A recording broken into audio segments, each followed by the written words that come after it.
Bismillahirrahmanirrahim. Assalamualaikum warahmatullahi wabarakatuh. Bertemu lagi dengan saya di channel Peradaban Indonesia yang berada di bawah Yayasan Hikmah Peradaban Institute. Pada kali ini kita akan melanjutkan pembahasan Al-Mahfuzat ya, atau filosofi Al-Mahfuzat, yang pada kali ini kita sudah sampai pada pembahasan yang ke-21 tentang satu pokok pembahasan hari-hari yang telah berlalu, atau dalam lafaznya itu Al-Mahfuzat berbunyi lan tarji'al ayyamul lati madat, yang artinya adalah bahwa tidak akan kembali hari-hari yang sudah berlalu. Nah, ini sebenarnya ungkapan klasik ya, ataupun ungkapan lama yang memang seringkali kita mendengar, seringkali juga kita bahkan mengulang-ulang ya dalam kehidupan kita sehari. Jika seandainya kita menemui satu bentuk peristiwa ataupun satu bentuk momentum kejadian yang rasanya mungkin itu akan membawa dampak tersendiri bagi seseorang ya, sehingga kita akan secara spontan ataupun merespon dan menyikapinya bahwa kejadian-kejadian itu tidak akan mungkin berulang. Kejadian-kejadian itu atau peristiwa itu akan tidak mungkin terjadi berulang. Nah, itu banyak hal yang tentunya dapat kita garis bawahi di sini, bahwa memang momentum ataupun kesempatan ataupun peluang ya yang sangat berharga lagi, yang sangat memberikan nilai tersendiri, biasanya sangat sulit untuk kita dapati lagi di hari-hari yang akan datang. Nah, kenapa itu akan terjadi? Kenapa itu sampai terjadi ya? Bahwa suatu kesempatan yang baru tidaklah mudah itu bisa terulang lagi, bahkan sangat mustahil untuk terjadi kembali ya. Karena memang bentuk-bentuk tersebut sudah menjadi hari kemarin ya, hari yang lalu ya, minggu yang lalu, sebulan yang lalu, setahun yang lalu ya, dan itu sudah menjadi salah satu memori kejadian yang sudah lewat. Nah, oleh karena itu kita sangat sulit lagi untuk mendapatkan bahwa bentuk-bentuk kehendak alam ataupun kehendak Tuhan ya menjadi catatan takdir yang ada dalam hidup kita ya, bahwa itu sudah menjadi ketentuan ya, yang memang sudah berlalu dan menjadi bagian masa lalu kita. Nah, oleh karena itu kita akan bisa mengatakan ya bahwa bentuk penyesalan itu biasanya ya yang sudah terjadi ya kan. Bagaimana bentuk kita menyesali sesuatu itu biasanya ya jika peristiwa itu sudah terjadi. Jadi penyesalan itu akan datang di hari kemudian, bahwa bentuk kekecewaan itu tidak akan muncul sebelum sesuatu itu terjadi. Kan itu rumus dalam kehidupan manusia ya.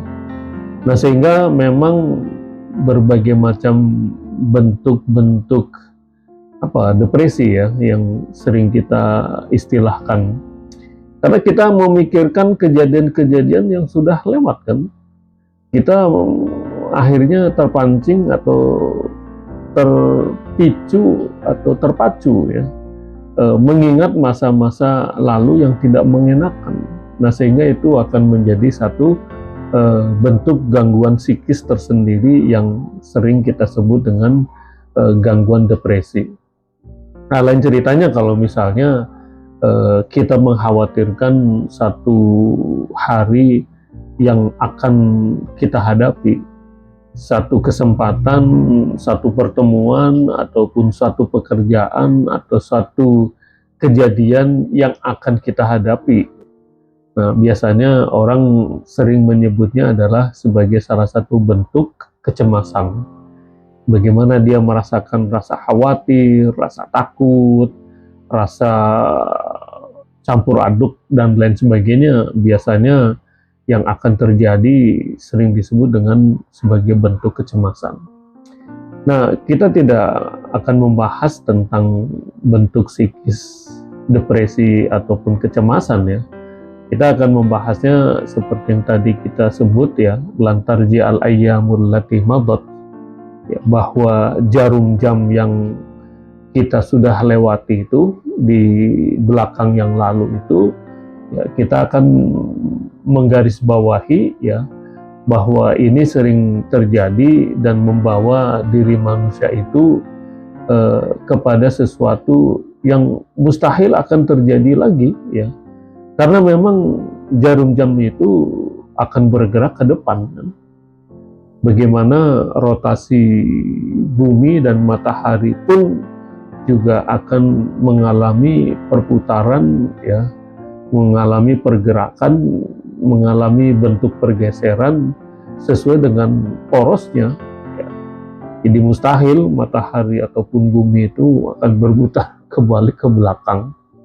Nah, itu adalah sebagai salah satu bentuk peringatan buat kita ya, bahwa satu rumus alam itu memang kejadiannya, prosesnya seperti itu ya, bahwa mustahil ya, kecuali zat Tuhan yang maha kuasa itu akan berkehendak yang berbeda, bahwa kehendak zat maha kuasa yang akan bisa menciptakan kembali itu hal yang berbeda. Nah, oleh karena itu berdasarkan pijakan berpikir ini, hendaknya ini bisa menjadi landasan hidup kita, menjadi pijakan hidup kita bagaimana untuk mengarungi dan menghadapi hari-hari yang akan datang. Nah, ini bagi orang tua misalnya, ataupun bagi para pendidik ya, seperti para guru dan dosen ya, yang akan selalu mengingatkan pada peserta didiknya, para siswa atau mahasiswanya itu, agar bisa memberikan bentuk-bentuk pengetahuan dan pengarahan bahwa bentuk penyadaran itu sangat penting sekali ya. Bentuk kesadaran seperti apa? Yaitu tidak akan kembali hari-hari yang memang telah berlalu. Artinya apa? Artinya bahwa jangan sampai anak-anak kita itu ya, untuk menyanyiakan bentuk-bentuk kesempatan ataupun waktu-waktu yang sangat berharga, peluang-peluang dan kesempatan-kesempatan yang ada di hadapan kita semua. Kenapa? Karena sebenarnya itu adalah sebagai salah satu bentuk pemberian atau anugerah dari Allah, Tuhan yang Maha Kuasa. Nah, ini harus kita tekankan ya kepada anak-anak kita, bahwa pemberian waktu itu, pemberian hidup itu, pemberian nafas itu, pemberian momentum kesempatan itu adalah sebagai salah satu bentuk anugerah, bentuk pemberian ya, yang ya kalau kita katakan tidak secara cuma-cuma atau tidak secara gratis sebenarnya. Kenapa? Karena kita harus bisa mampu memaknai, kita harus bisa memanfaatkan, kita harus bisa menggunakan, kita harus bisa memanfaatkan dengan sebaik-baiknya. Kenapa kita harus bisa memiliki landasan berpikir seperti itu? Karena kalau tidak memiliki landasan berpikir seperti itu, maka seakan-akan menit demi menit ya, jam demi jam, hari demi hari, minggu demi minggu, bulan hingga tahun demi tahun akan berputar, akan terlewati begitu saja, yang hampir nyaris tidak ada bedanya dengan mereka yang sedang berusaha, yang sedang memperbaiki diri, yang sedang memperbaharui, yang sedang ingin mempertahankan berbagai macam bentuk-bentuk kebaikan. Nah, berbeda dengan orang yang tadi melewati hari-hari begitu saja. Dulu sering saya menyinggung di kelas kalau dalam sela-sela perkuliahan ataupun pengajaran di kelas itu, bahwa perumpamaannya seorang Habibie itu ataupun seorang Einstein itu, atau seorang yang sangat dalam hidup kita itu, yang sangat berguna, yang sangat berpengaruh sekalipun, dalam hidupnya itu diberi waktu dalam sehari ya 1 kali 24 jam. Sama persis ya dengan waktu yang juga diberikan kepada kita semua, baik itu kita yang sekarang merasa sebagai orang yang gagal misalnya, ataupun yang mengalami bentuk beragam kerugian ataupun bentuk-bentuk penyesalan misalnya, ataupun kita atau mereka yang juga mengalami berbagai macam bentuk-bentuk yang sangat tidak diharapkan, yang sangat tidak dinantikan, tapi hadir dalam hidupnya karena sering melewati kesempatan, karena sering melupakan waktu dan peluang, karena seringkali menganggap berlalunya hari, berlalunya jam, berlalunya kesempatan biasa-biasa saja. Nah, itulah sebagai bentuk pengingatan ya, bahwa landasan berpikir manusia itu hendaknya akan bisa memaknai dalam sehari mereka yang sukses, mereka yang gagal, mereka yang biasa-biasa saja, mereka yang akhirnya menjadi kaya raya dan sukses, mereka yang berprestasi, mereka yang akhirnya gagal misalnya, ataupun biasa-biasa saja misalnya, semuanya sama, diberikan waktu dalam sehari 1 kali 24 jam. Nah, mungkin itu ya salah satu yang bisa mengingatkan bahwa makna dari lantarji al-ayyamul lati madat, bahwa tidak akan kembali ya hari-hari yang telah lampau itu. Kenapa? Karena memang dalam diri manusia itu akan diberi kesempatan oleh Tuhan, akan diberikan waktu oleh Allah Subhanahu wa taala, sama ya, laki-laki, perempuan, dewasa, anak-anak, ya, orang yang punya orang tua sukses ataupun orang tua biasa, yang berpendidikan biasa, orang yang berpendidikan prestisius misalnya, orang yang memiliki organ tubuh lengkap, orang yang memiliki kekurangan fisik dan lain sebagainya, sama. Mereka akan memberikan jatah waktu dalam sehari 1 kali 24 jam. Nah, oleh karena itu mungkin di sini ada baiknya saya ingin menggarisbawahi bagaimana esensi atau makna dari membunuh waktu. Nah, membunuh waktu ini sangat berkaitan sekali dengan ungkapan tadi, filosofi lantarji al-ayyamul lati maut, bahwa kata lain ataupun makna lain dari bentuk penggambaran suatu sikap yang tidak bijak yang sering kita lalui, bahkan yang mungkin sering kita lakukan itu ya, bentuk-bentuk pengabaian kesempatan, peluang, waktu yang berharga ya, dan lain sebagainya, ya mungkin dapat kita katakan ya sebagai salah satu bentuk kita membunuh waktu. Kenapa sampai dikatakan sekejam itu, hingga waktu itu dibunuh begitu saja? Ya, karena hampir tidak dimanfaatkan ya, hampir nyaris tidak disadari bahwa waktu itu tidak akan kembali lagi ya. Masa sehat itu tidak akan kembali lagi saat kita mengalami sakit misalnya. Masa muda itu tidak akan berumur panjang, karena masa muda itu akan berjalan dan pasti akan berlalu menuju ke masa dewasa. Bahkan masa dewasa pun juga akan tidak mungkin bertahan lama, karena masa dewasa itu akan terus berjalan dan masa tua akan menghampiri diri setiap manusia.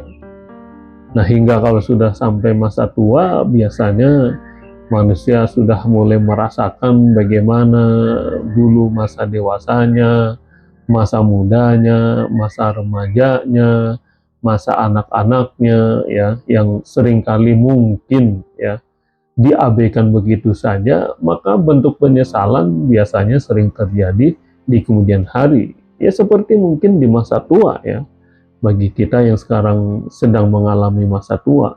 Bagi Anda yang sekarang masuk di usia pensiun, usia lanjut misalnya, baru mungkin lebih merasakan betapa eh, bermaknanya waktu, betapa sangat berharganya suatu peluang, satu kesempatan. Kenapa? Karena itu ternyata setelah terjadi, setelah berlalu sekian tahun, sekian belas tahun, sekian puluh tahun yang lampau. Nah, oleh karena itu bentuk-bentuk pengulangan yang dianggapnya memberinya suatu kenikmatan terhadap dirinya, ya secara sementara, ya tapi belum tentu akan memberi dampak manfaat atau positif untuk masa depannya. Ya, sebagaimana juga bentuk-bentuk pelampiasan atau penyaluran kesenangan ya, tapi berlebihan misalnya dalam kaitannya membunuh waktu ini ya, akibatnya ya akan terbuangnya waktu, terbuangnya kesempatan, habisnya usia, habisnya tenaga dan lain sebagainya ya, yang sebenarnya idealnya itu jika dia sadar ya, akan dapat digunakan untuk hal-hal yang baik, hal-hal yang positif, hal-hal yang bermanfaat. Kan itu sebenarnya dibalik esensi dari tadi itu, membunuh waktu ya. Nah, kemudian tentunya biasanya di masa muda harusnya dipergunakan untuk berbagai macam bentuk-bentuk persiapan dan bentuk-bentuk pembekalan hidup untuk nanti ketika kita mengalami usia dewasa, ketika kita akan mengalami usia masa tua, masa lanjut, masa pensiun ya, sehingga masa keterbuangan, kesia-siaan itu ya setidaknya tidak terlalu banyak ya yang kita rasakan. Setidak-tidaknya kita tidak mengalami beragam bentuk-bentuk penyesalan. Nah, minimal kan diantaranya itu juga ya, bahwa memang bersenang-senang dengan berbagi kenikmatan ya, ataupun bentuk-bentuk pengulangan terhadap beragam kesenangan dan kenikmatan, mungkin bisa dimaknai ada satu ungkapan yang menarik ya, lebih baik bersusah di masa dewasa, di masa sehat, di masa kita mengalami kesehatan fisik, dibanding kita mengalami masa sulit di saat kita usia tua. Kan kurang lebih sama ya. Jadi saya ulangi lagi, lebih baik kita bersusah payah di masa muda, tetapi kita akan bahagia di masa tua ya, dibanding sebaliknya kita bersenang-senang di masa muda tetapi kita mengalami penderitaan di masa tua. Nah, mudah-mudahan kita tidak mengalami ungkapan yang terakhir itu tadi ya, bahwa di masa muda kita habis-habiskan tenaga, waktu, biaya, kesempatan, peluang, dan sebagainya kepada hal-hal yang sifatnya sia-sia, tetapi justru pada saat kita mengalami masa lanjut dan masa tua, justru kita mengalami berbagai macam penderitaan, berbagai macam kesulitan. Nah, itu yang kontradiksi. Lalu kemudian pertanyaan lainnya, ya, kira-kira apa sih yang dapat mencegah berbagai bentuk perbuatan yang sia-sia seperti yang tadi kita bahas di atas, ya. Nah, ini tentunya kita harus mampu memaksimalkan penggunaan akal logika. Bagaimana kita untuk menambah ilmu pengetahuan, bagaimana untuk kita menambah pengalaman, bagaimana kita mengasah ketajaman berpikir, bagaimana kita untuk terus memperhalus, ya, akhlak budi pekerti kita, bagaimana kita untuk memperbaiki hubungan dengan orang lain. Dengan kata lain, kalau dalam bahasa ilmiahnya itu value, ya, nilai. Sehingga ada satu ungkapan menarik, ya, bahwa hidup itu bisa dibagi menjadi tiga, ya, value, kemudian kebahagiaan, kemudian waktu. Orang semuanya ingin mendapatkan kebahagiaan. Manusia semuanya menginginkan kebahagiaan, dan juga manusia ingin mendapatkan waktu yang baik, waktu yang banyak, waktu yang luas. Tetapi kebahagiaan dan kesempatan waktu, kebebasan kita beraktivitas ternyata kan tidak mudah, ternyata juga tidak murah, ternyata itu butuh biaya, ternyata itu butuh fasilitas, ternyata itu butuh perjuangan. Orang yang ingin mendapatkan kebebasan tidak akan bisa kalau seandainya dalam hidupnya dia harus bekerja, dalam hidupnya dia harus terikat dengan kontrak kerja, dalam kesehariannya dia harus mencari nafkah, sehingga apa? Kebebasannya, waktunya akan terbatasi. Tapi satu menarik, ya, catatan bahwa seandainya manusia mampu memperbaiki value itu, ya, kualitas hidup, nilai yang terus diperbaharui, dengan apa? Ya, ini akan terhubung erat lagi dengan ungkapan Al-Mahfuzat di atas tadi, atau yang sering saya ulang, bagaimana kita memperbaharui kualitas diri kita itu dengan apa? Dengan ilmu. Ternyata kualitas manusia itu akan dihitung dengan ilmunya.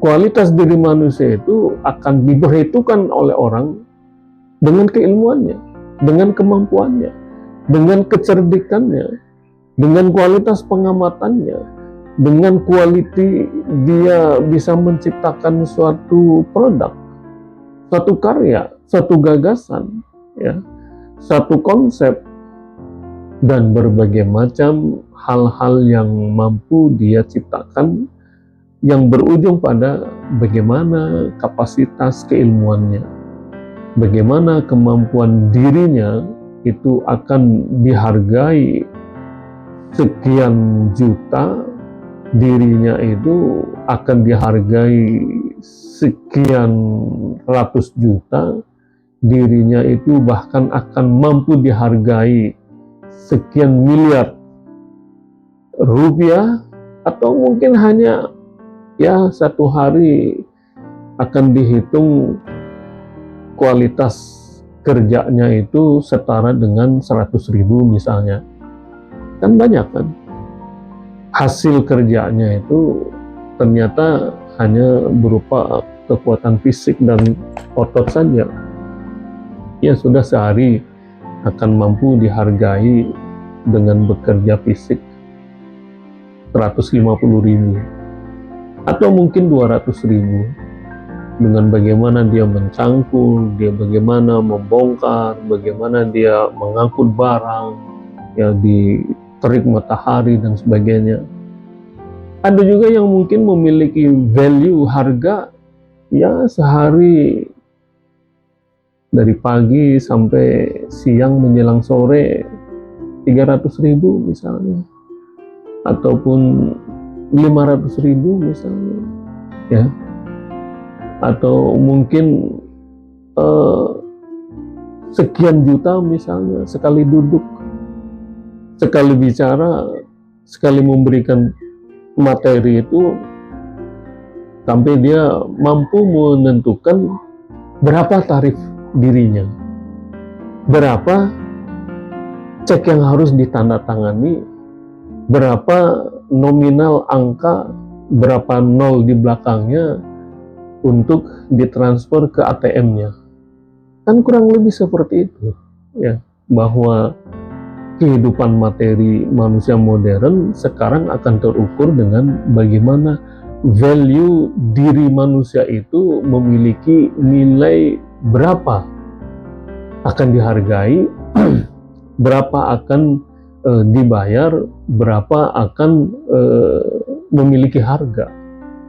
Dengan kata lain, ya lagi-lagi itu, ya, bagaimana kualitas otak dirinya, akalnya yang mampu bisa berkata-kata, yang mampu bisa menulis, yang akan mampu mengajar misalnya, yang akan mampu menghasilkan konsep, yang akan mampu membuat satu jaringan, walaupun mungkin dalam sehari ya tidak perlu berpanas-panas di luar menatap matahari, ya, ataupun harus menghadapi debu jalanan, ya, cukup di depan laptop, cukup di depan komputer, ya, di satu ruangan, ya, yang mungkin bisa dinikmati dengan sejuknya AC misalnya, tetapi memiliki value yang sangat tinggi.